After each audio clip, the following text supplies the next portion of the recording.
И последняя, их первая встреча длилась всего несколько минут, но сейчас в браке они уже 55 лет. Нина Ивановна и Егор Евсеевич Захаровы отметили изумрудную свадьбу.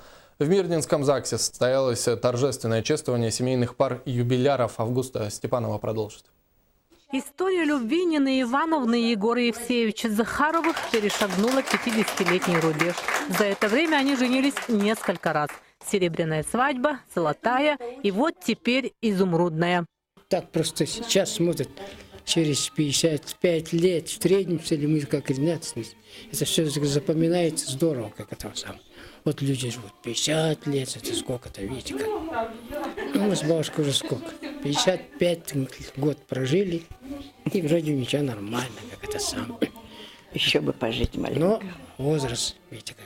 Спустя 5 десятилетий поздравления принимают и Мария Трофимовна, Владимир Яковлевич Цикоза. Они приехали строить Мирный, а построили еще и свою большую семью. Когда любишь, уважаешь, ценишь, вот все это, все ценности первые, которые по жизни несешь.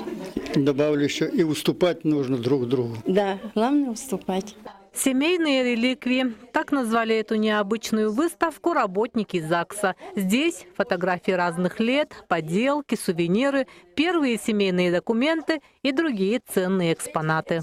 В этом году, в юбилейном году, у нас было 7 юбилейных пар, и каждая пара уникальна по-своему. И мне очень захотелось познакомить наш город, жителей с этими семьями. И поэтому решили такую выставку организовать. В этот день поздравления принимали и работники ЗАГС. 18 декабря они отметили свой профессиональный праздник. Поэтому приглашенные гости пожелали им терпения, благополучия, здоровья и сил.